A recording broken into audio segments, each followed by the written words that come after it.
নমস্কাৰ বন্ধু বান্ধৱীসকল, পঞ্চায়ত আৰু গ্ৰামোন্নয়ন বিভাগত অতি সোনকালে ৮,০৫০টা নতুন পদৰ বাবে নিযুক্তি প্ৰক্ৰিয়া আৰম্ভ হ'বলৈ গৈ আছে। ইয়াৰ অনলাইন আবেদন ছেপ্টেম্বৰ মাহৰ পৰা হ'ব আৰু এই পোষ্টত এপ্লাই কৰিবলৈ এডুকেশ্যনেল কোৱালিফিকেশ্যন কিমান লাগিব আৰু কেনেধৰণে এপ্লাই কৰিব লাগিব, কি ডকুমেণ্টছ লাগিব, সকলোখিনি এই ভিডিঅ'টোত আলোচনা কৰা হৈছে। গতিকে অলপো স্কিপ নকৰি শেষলৈকে চাওক ভিডিঅ'টো। ছ'চিয়েল মিডিয়া আৰু বিভিন্ন সূত্ৰৰ পৰা জানিব পৰা মতে এই বিভাগত বৃহৎ সংখ্যক পদ খালী হৈ আছে আৰু এই সন্দৰ্ভতে এই পদসমূহৰ অনলাইন আবেদন আহ্বান কৰা হৈছে।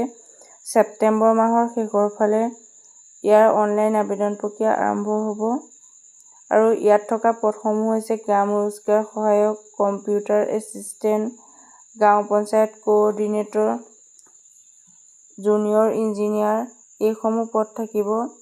গ্ৰাম ৰোজগাৰ সহায়ক পদ আটাইতকৈ বেছি, ইয়াত ৪,২০০টা ভেকেন্সি আছে।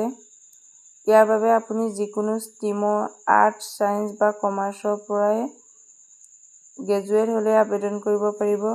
কম্পিউটাৰ এছিষ্টেণ্টৰ কাৰণে ১,৮৫০টা পদ আছে। এই পোষ্টত এপ্লাই কৰিবলৈ আপুনি গ্ৰেজুৱেট হোৱাৰ লগতে অতি কমেও ৬ মহীয়া এটা কম্পিউটাৰ ডিপ্ল'মা (DCA) থকাটো বাধ্যতামূলক।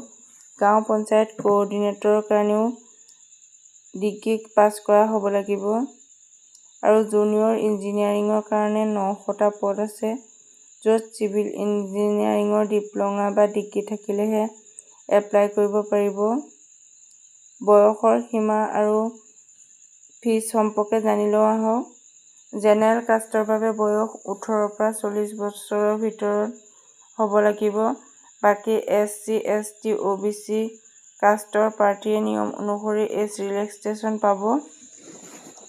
আটাইতকৈ ডাঙৰ কথাটো হ'ল অসম চৰকাৰৰ নিয়ম অনুসৰি এই পৰীক্ষাৰ বাবে কোনো আবেদন মাচুল দিব নালাগে।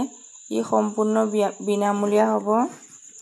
আপোনালোকে ছেপ্টেম্বৰ মাহলৈ অপেক্ষা কৰাৰ লগতে এতিয়াৰ পৰাই প্ৰস্তুতি আৰম্ভ কৰি দিয়ক, কাৰণ চিলেবাছত অসম বুৰঞ্জী, জেনেৰেল নলেজ, কম্পিউটাৰ আৰু ৰিজনিং থাকিবই।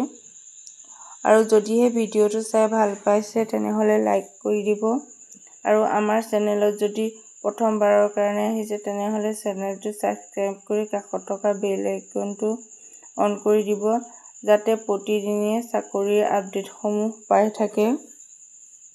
আৰু এপ্লাই অনলাইন মাধ্যমেৰে কৰিব লাগিব।